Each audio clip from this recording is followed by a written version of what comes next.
Okay, well, hey guys, I think I'm gonna get started. I don't know if Christy can read my lips until I'm gonna get started, but thank you so much for having me.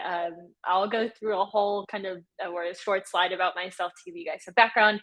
But like Christy was saying, I'm the Nashville admin leader, and I just am so happy to be here. And I love Salesforce community groups. So, and you guys seem like you have a great leader. So I'll go ahead and share my screen if that works for everybody. If Christy's done with her announcements.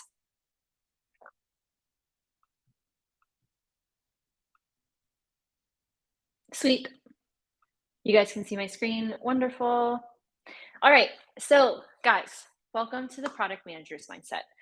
Again, thank you guys so much for having me here. I've been done this at a handful of user group and witness or WIT meetings around the country, virtual and in person. So I'm really happy to kind of share this presentation with you.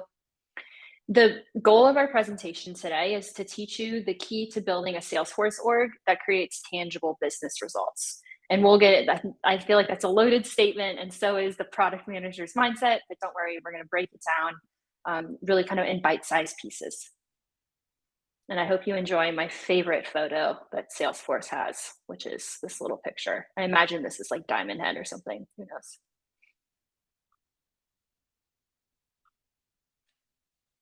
If I can get this to, oh, there we go. Awesome. So a little bit about me before we get started. I'm Gloria Gordon. I'm an MBA and PMP, and PMP stands for Project Management Professional.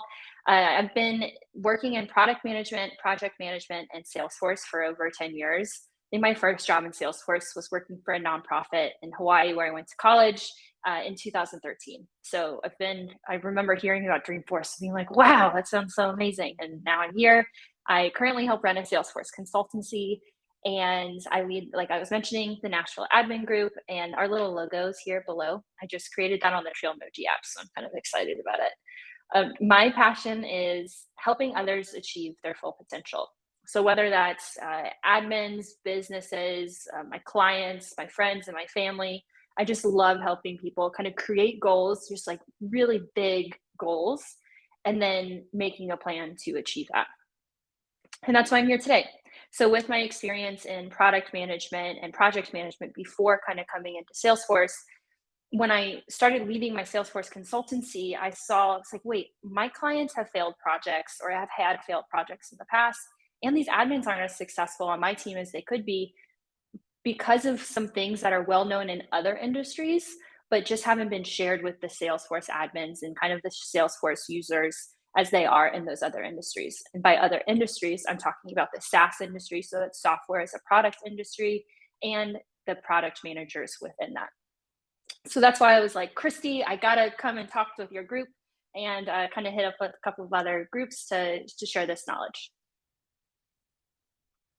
Oh, and that's me at the top of the Salesforce tower. That was pretty cool. So now you know why I'm here. I want to go over why you should care about the product manager's mindset.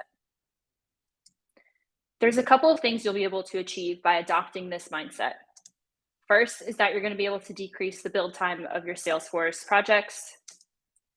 You're going to be able to decrease costs associated with that. Obviously, build time equals money. You're going to increase your user satisfaction and increase Salesforce's ROI for your company.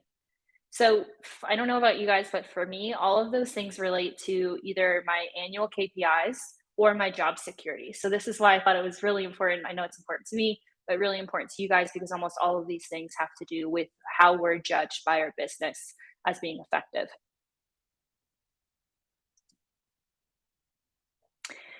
So now you know why it's important, and I'm sure you're kind of curious, but the whole thing is based off of what a product manager is and what product is. But to a lot of people, that's not as easy. Maybe they haven't been in the industry as long, they have no idea what a product or a product manager is. So I'm going to break that down for you guys real quick. When I mention product, I'm talking, as I mentioned earlier, about software as a service products. It's also called SaaS products. And what those are, it's any centrally hosted platform that customers or businesses use online and pay a subscription for. They actually don't have to pay, but it has a subscription model.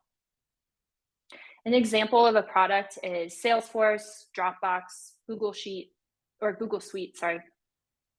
And products can actually be smaller products within a larger SaaS platform. So Salesforce is a SaaS platform.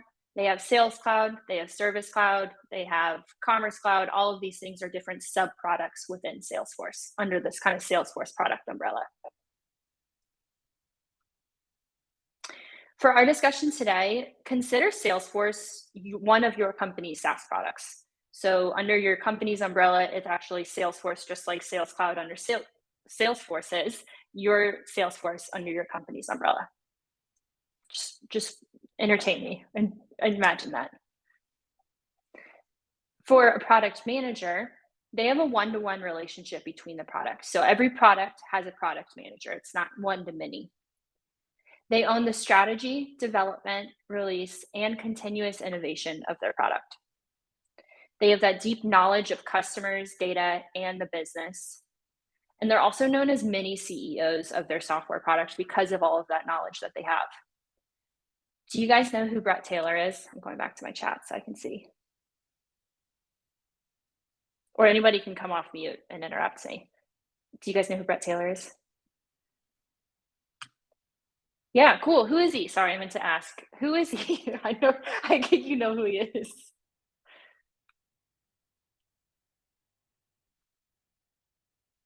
Nobody? Brett, with one T, is the co-CEO of, oh, yeah, cool. Thank you, Ruby. Great job. Brett's the co-CEO of Salesforce right now. And he actually started off as a product manager. So one of his first jobs, according to his LinkedIn, was a product manager at Google. And then pretty soon before he got promoted to co-CEO of Salesforce, he was the chief product officer. So that kind of gives you an idea of just how strategic and important to a business this product role is. Brett with Quip, yeah, it is his baby.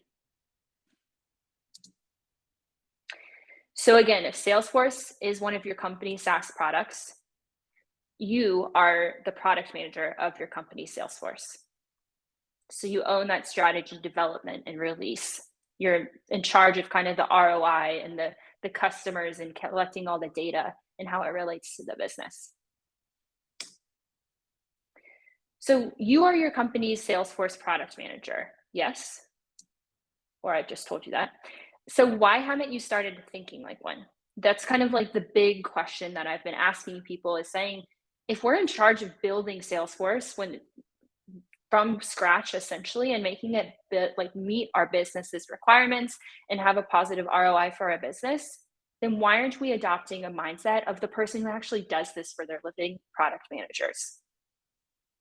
And they're really successful at what they do. Product managers run all of the software companies you know today. So that's why I want to go into the product manager's mindset. Today's just going to be a 101 overview, and we're going to go over 4 key things. We're going to review the foundation of having a product manager's mindset, which is understanding of your company and your business. We're going to understand the company's vision, strategy, and goals.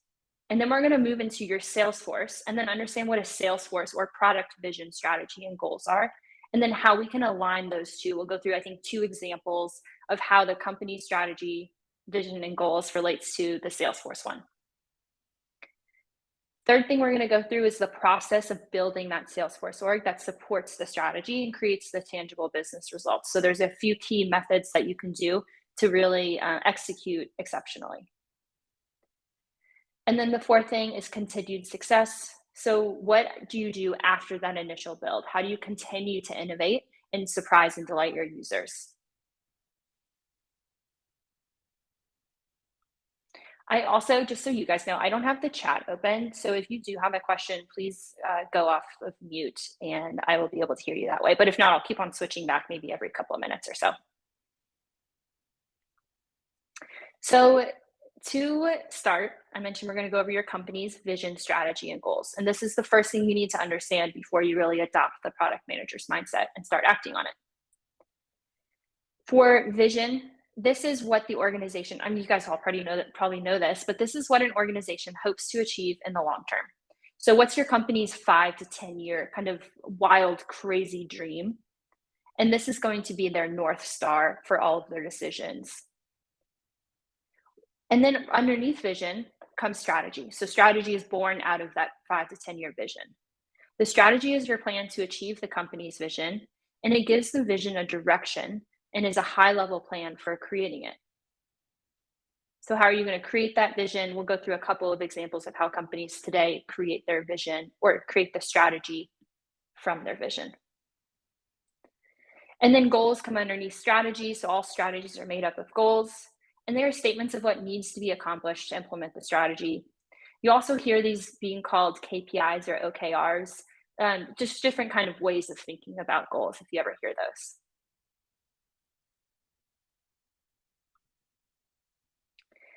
Then comes your aligning that, so your company strategy with your Salesforce strategy.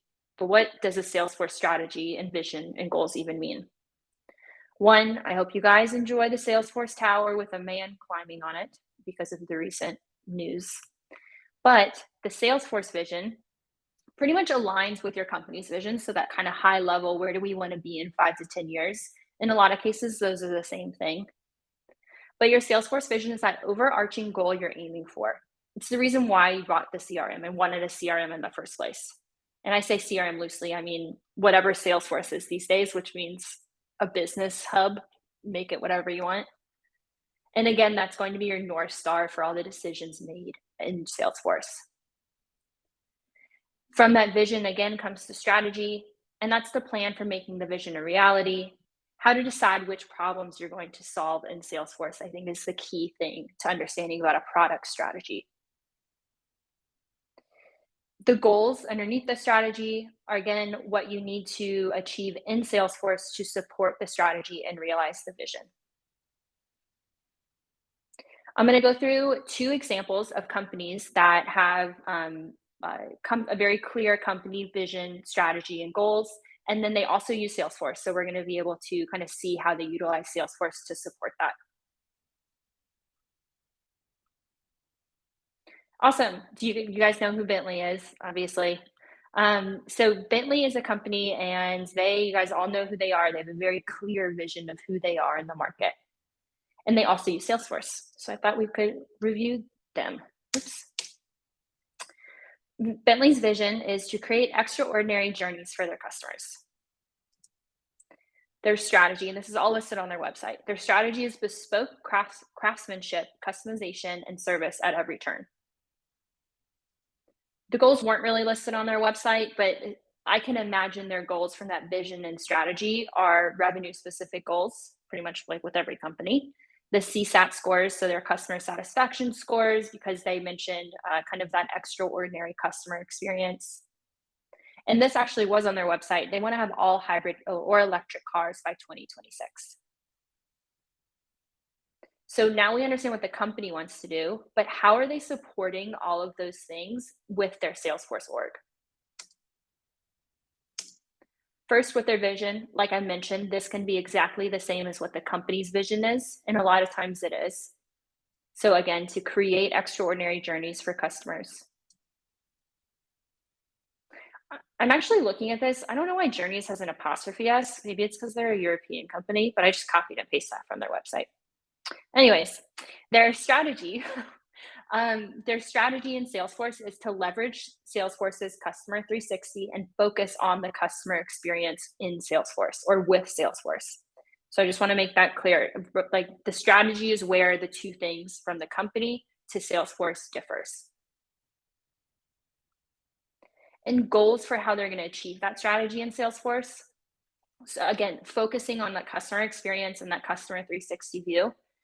They're going to integrate for ultimate visibility.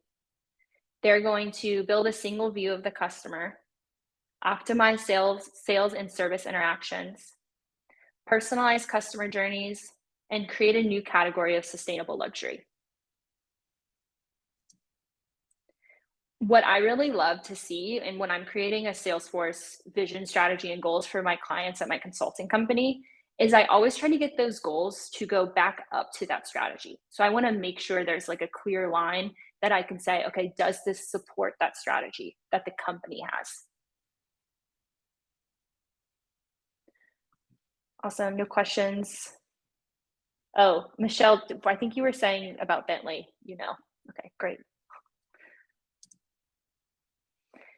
RBC Wealth Management is the second company I want to go over.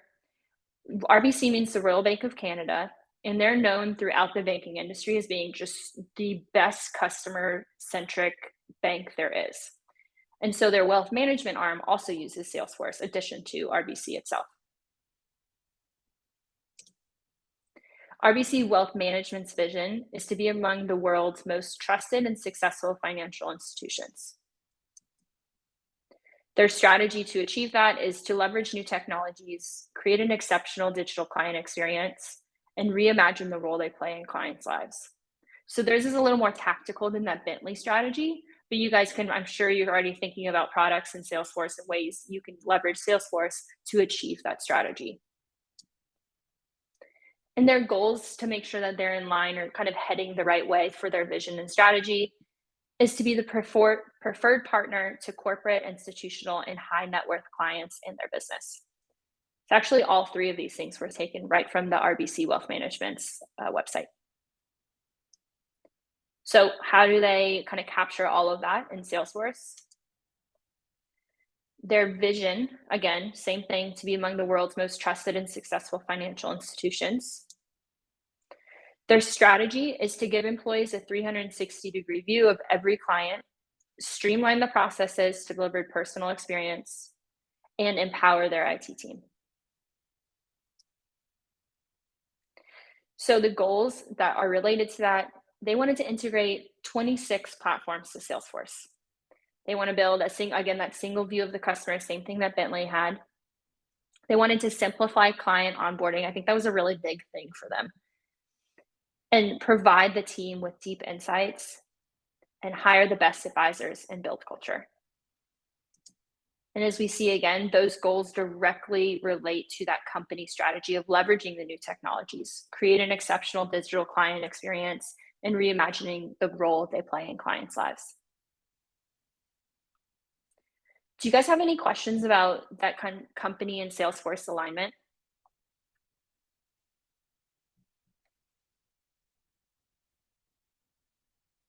Okay, if we have time at the end, I'm going to get somebody to tell me about their business vision, strategy, and goals, and then what you guys are doing in Salesforce.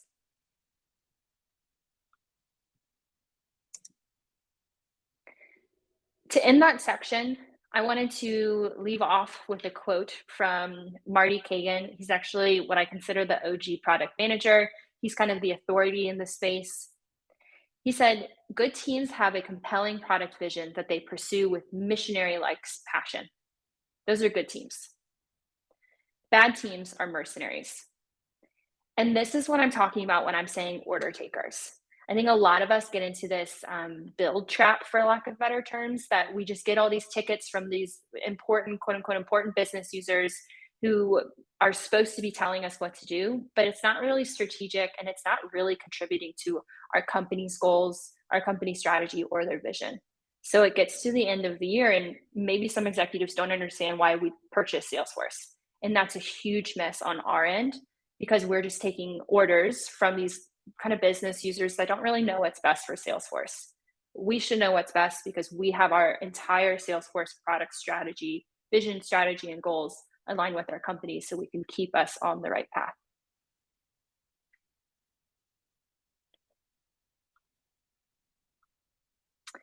So how do you start building your strategic engine?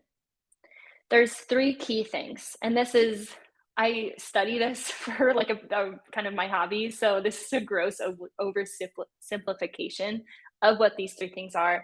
But I have lots of resources that I've provided in the next couple of slides for you guys to go and dig into this a little bit more. The first step in building your strategic engine is discovery. So you can do this in a couple of different ways, and there's so many articles and resources on how to perform product discovery. But three of my favorite are to shadow, interview, and just generally investigate. So shadowing, just asking somebody, hey, can I sit at your desk for today? Or hey, can we share a Zoom call? And we go through all your processes. Whatever you have to do to validate and never assume what you should build in Salesforce. So I might have my goals and say, oh, I want a 360 view of the customer, and I'm going to do that by X, Y, and Z. No, if it's just you making the decision and you haven't done any proper discovery by asking the stakeholders, asking the business users, everybody kind of involved or most people involved, then that is an assumption. You always want to validate, and just to make sure, even the smallest bit of your assumption, like, do they want to do this on X page rather than Y page, or through X process rather than Y process? The next step, once you have the discovery and you've kind of validated what you should build, everybody's on board, and you've proven this through different metrics, you're going to build, measure, and learn. This, and what I call this little process, this little circle here, build, measure, learn loop, is an experiment. The more of these you're doing, the better. This actively building, measuring, and learning is going to be your key to decreasing waste. And I'll give you an example of, or kind of elaborate on what I mean by build, measure, and learn. If I'm going to build an entire app, I'm not going to build the app and then once I'm done, bring it to my users, or once I'm even halfway through, bring it to my users to test. The first thing I'm going to do after I've done my discovery, so I know this is the right path to go down, I might even write it on a piece of paper and just show them my kind of UI design, UX design of saying like, hey, this is what I'm thinking. What do you think? So that could be as small as building, but you always want to get to your minimal viable product, the minimum you need to prove your proof of concept to your users before you move forward or do anything higher effort. It's how you're going to decrease waste. After I've built that, even on my piece of paper, what I'm going to do, I'm going to go measure it. And in my case, because it's just a piece of paper, I might go in and make sure I ask 20 different people, or however big your company is, if they like option A or option B. And then from that quantitative information, you always want to have measuring be quantitative, or I mean, I guess it's sort of qualitative, but have data to back it up. You're going to learn from that.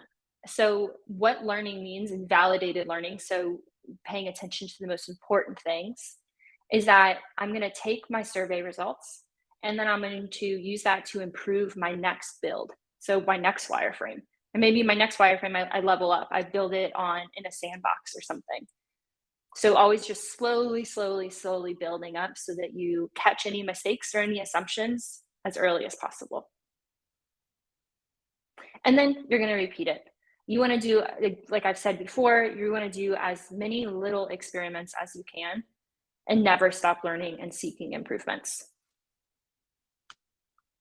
Do you guys have any questions about build, measure, learn? I know it's a little, I see Ruby asked a question. If anybody has any questions about build, measure, learn, or anything on this building a strategic engine page, just let me know. Where do you think business analysis sits in the product management role? That's a really good question. My gut instinct is to say that business analysts support the product management role. They're like mini product managers, but I have to get back to you on that, Ruby. I'm not too sure off the top of my head. That's a really good question, though.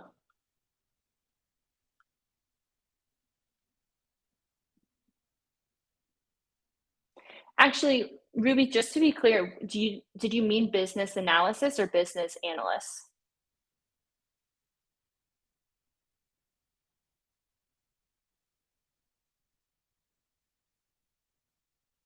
We can get back to that. That's okay. I think we have a couple of minutes left, so I'm going to get through these slides, and then we can spend 10 minutes on Q&A if that works for you guys. Christy, if we have enough. I don't think Christy can hear me, if we have enough time. So the next step, once you've decided what you need to build, you've built it, what do you do after that initial build? So the execution and continuous innovation. Execution kind of goes back into that build phase, but the most common ways product managers are executing, even through the build, measure, learn loop, is through what's called the Scrum framework. If you guys ever heard of Agile software development, that's pretty much Scrum, and encompasses some other things as well, but they're relatively synonymous. The Scrum framework is the most common way to execute with the product manager's mindset. What that usually means is 2 to 4 week sprints where you're collaborating with a small focused team to solve bits of the business process at a time or the business problem at a time. And that's essentially, you have a bunch of build, measure, learn mini loops within that larger Scrum loop, that 2 to 4 week, what's called a sprint. And then after that, Jeff Bezos said something really neat that I think encapsulates how product managers think about the users, is that they will always be wonderfully dissatisfied. Even if nobody's coming to you with any tickets and the seas are calm, somebody somewhere is going to be dissatisfied. And even if they don't know it yet, they want something better. So always just kind of keep that cap on, that Jeff Bezos hat on, and think about that nobody's coming to me. And maybe because the users don't have the best ideas and really know what's capable in Salesforce. There are a couple of hurdles that you may encounter, and this is kind of feedback that I've gotten throughout presenting this presentation. Some top hurdles are that you're not a decision maker. So your boss is never going to let you be autonomous. Why would I ever be able to? I'm just an admin, I'm just a developer. Why would I ever be able to determine the strategy of Salesforce? The key here that I found is to start small and do little experiments to prove value. So you're not going to take on everything. You're not going to become kind of go home today and create that vision, strategy, and goals and execute immediately. It's kind of, if your business is a little bureaucratic, like that third point says, it's more like changing the direction of a warship rather than changing direction of a sailboat. But one day, I promise, you'll get to the sailboat.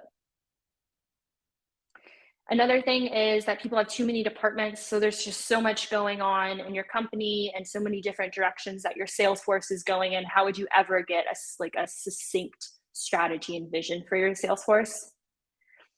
The key that I found here is to get other champions from different departments on board with you, so that you guys can start having that hive mind, and then with the power of a couple of minds, a handful of minds, then you'll be able to really make progress. But it's not just going to happen if you have a lot of departments and your company's just crazy and all over the place. It's not going to happen with just you.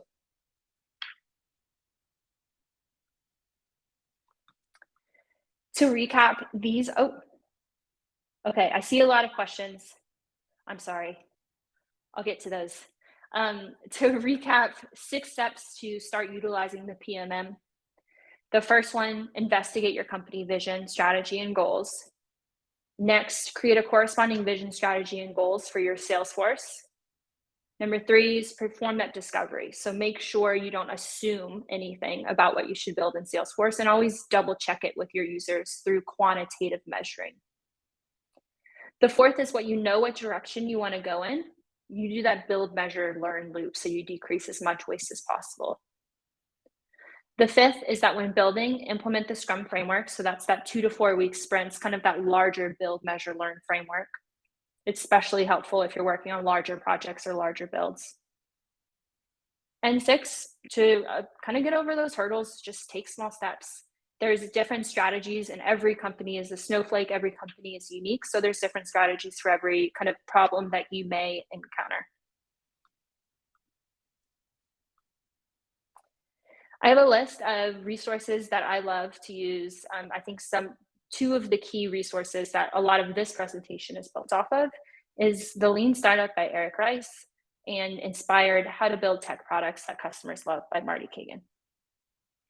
But I kind of separated all of these out into the different sections that we talked about today. And then if anybody wants to talk through their problems that they're working through at their company, or through really like anything else, please just let me know. And you can reach out to me on LinkedIn. I've put my cell phone number there, but I don't know if anybody calls people anymore. And on Twitter, Laura Gordon, and you can always email me on my work email. Cool. Thank you so much. I still can't hear anything. I was going to unmute people in case there's questions. I didn't see too many in the chat, but let me just enable everybody and we can have a conversation that I can't hear. Yeah, and I saw that, Mark, you answered Ruby's question. Thank you. Or to some degree.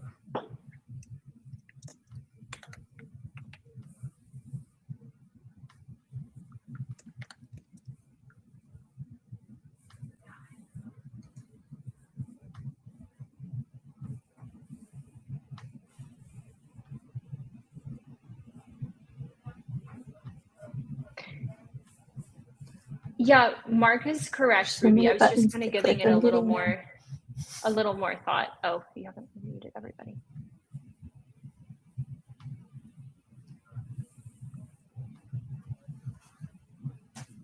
Okay, I think I got everybody. Ruby, I don't know if you wanted to expand on the question that you were asking earlier when you were trying to unmute yourself.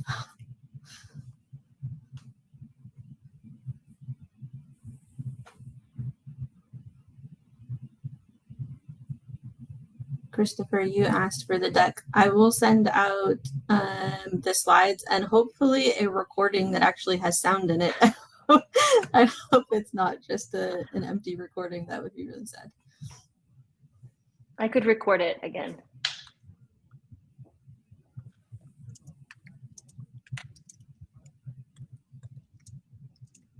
Ruby, let me try enabling you again. There might be like a pop-up on your screen or something now.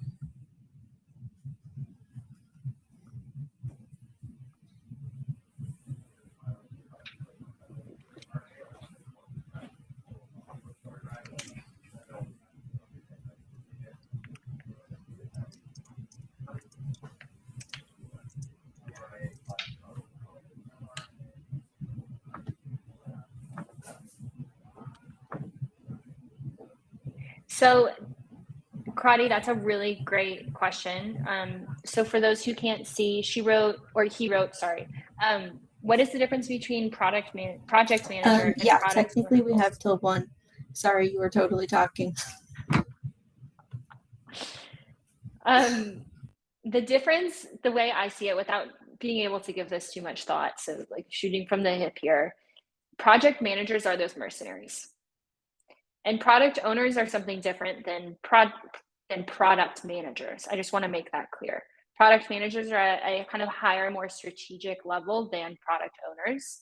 And project managers are more get stuff done, rather than product managers who are more let's make stuff happen.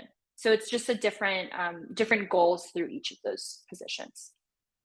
Project managers are definitely more tactical, and product managers and owners require that kind of like creative data analysis and create solutions from that data.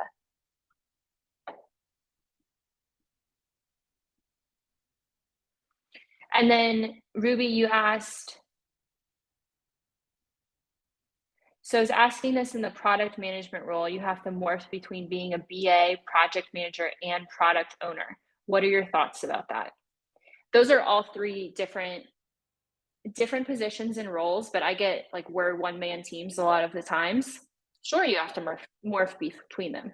Like that's what being an admin is, right? Just being everything at all times for the most part, even a business user or developer or architect.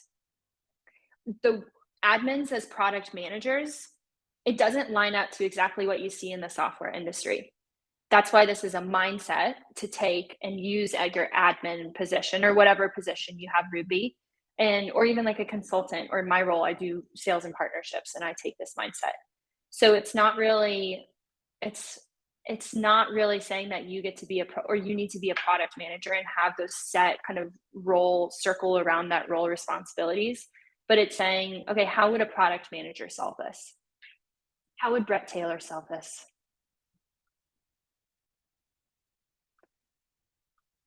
Ruby, that was a great question though. I hope I answered it somewhat.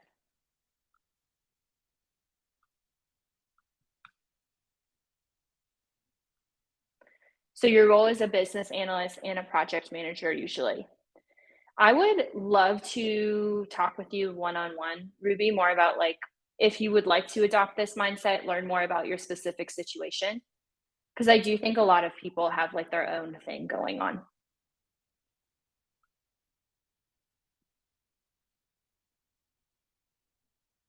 Yeah, that's true. Technical owners, or sorry, I just combined the two. Technical architects can a lot of the times have that product mindset. And that's why they're kind of the most educated. They can see the big picture. And so there's a lot of similarities, but that doesn't mean that you as an admin or whatever position that you have don't kind of think about that way too and have your whole team working in the same direction and with the same mindset. But that's a really good point. That's essentially pretty in line. Nice. Ruby, that's cool that you were a product manager at startups in your past life. Salesforce is a little different, but I think that's only because we haven't really been accustomed and familiarized with the mindset that all of these software companies like Netflix and stuff, Salesforce itself uses to become so successful and innovative constantly, but they haven't kind of shared that information with us at the ground level when we're building our own products, because that's what we're doing, building products for our company out of Salesforce. So it is a little different. I think it's kind of just like a paradigm shift that the whole industry is going to have to take for us to really have it be like a startup, which it should be in my eyes. I'm a little biased.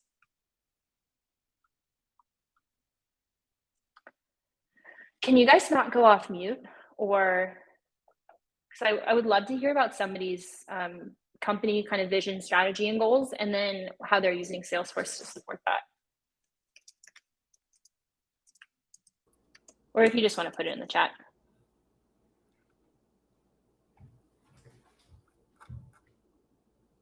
I can go off mute, but from a consulting perspective, we have many, many clients, so I'm not sure, what I'd love to hear good story is. But I mean, I think I was actually talking to Christy about one yesterday, and from a B2B community perspective of how to create bundles now. So when I used B2B communities before and in Cloud Craze, you had the option to do bundles, right? And now in B2B Lightning, bundles have gone away. So it's now trying to figure out how to hack the system from maybe that product manager perspective and design a way to allow for a bundle type of product to be utilized.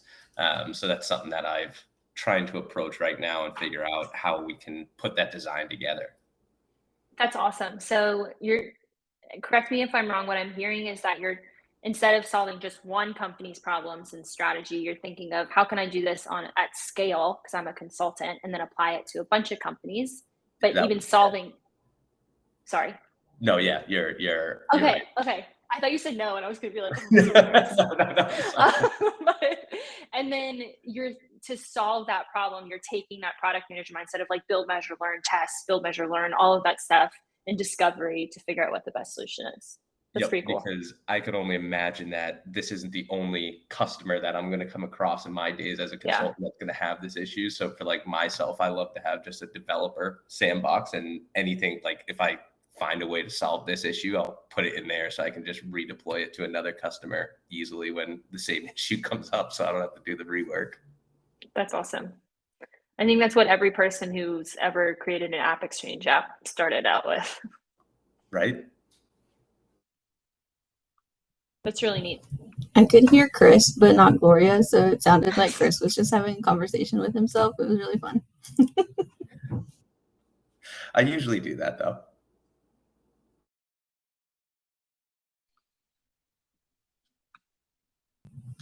Are there any other questions from anybody?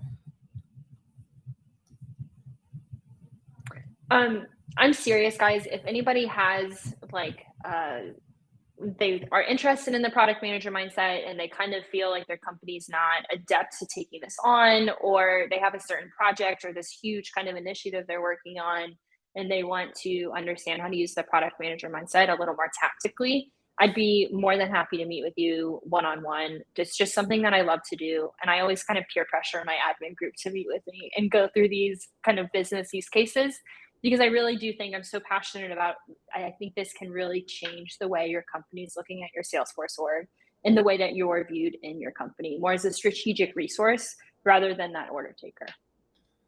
So I missed some of the conversation, obviously, because I was late, but I'd love to kind of get your thoughts on this. And I think, I know there's some people from my previous company here that may have this same question. Like, how do you get a company to understand that a product manager and project manager are needed and are different than the roles that you have today? Because I think Christy would attest to this, is we would play all three roles sometimes. And you're, from an agile perspective, right? You're not really supposed to play all three of those roles. So like, how do you get a company to adopt that methodology?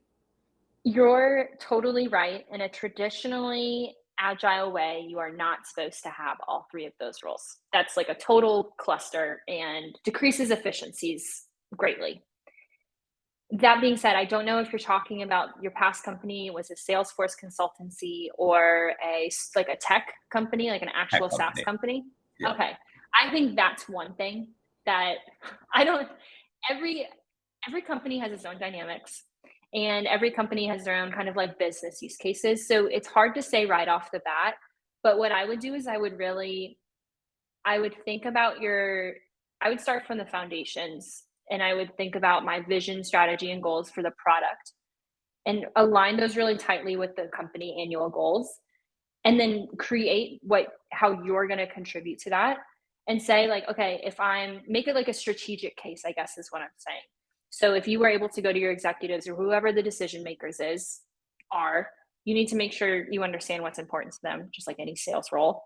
But to go to them and say, I'm going to do X, Y, and Z to support our company, and this is going to take up all of our time, and these are the results that I'm going to get, but I do need somebody to execute. I do need that project manager role to execute, and that business analyst role to do something else for me.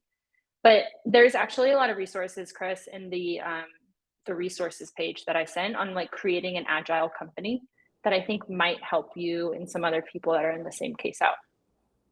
Awesome. No, I appreciate that. Thank you. That was my first time answering a question like that on the spot. So I hope that was informative enough. No, very good. I would have never guessed that was the first time. Okay. So thank you very much.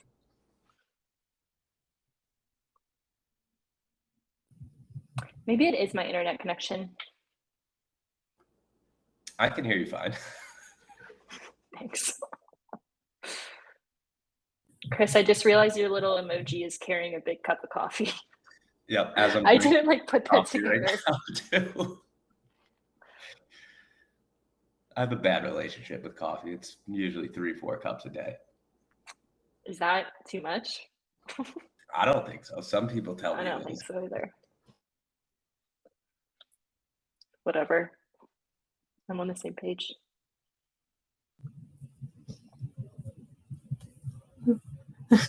I'm trying to look at people's faces and microphones. Are we done? This is so weird. Thank you guys so much for having me. I think I sent the PDF to Christy, and you guys have all the resources linked there, and then contact information if you want to reach out with me. And I hope to see you at Dreamforce when I'm speaking sometime. I'd love to go to Dreamforce, and thank you very much, Gloria. Yeah, thank you. Yeah, thank you, Gloria. I can't wait to watch this recording. Hopefully there's sound. And thank you, Gloria. Thank you, Christy, for hosting. Now, Christy can't hear anything, but Gloria can. So yeah. I can hear you. You can hear me now? I just can't hear Gloria. Oh my God. Okay.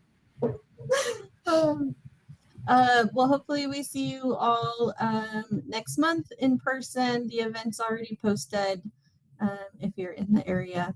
Sorry, Mark, you can't come.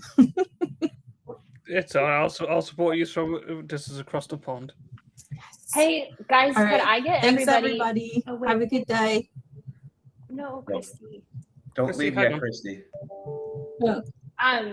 Hold on 1 second. Do you guys mind if I take a screenshot of everybody? I know some people can't go on video, but I'll go on video.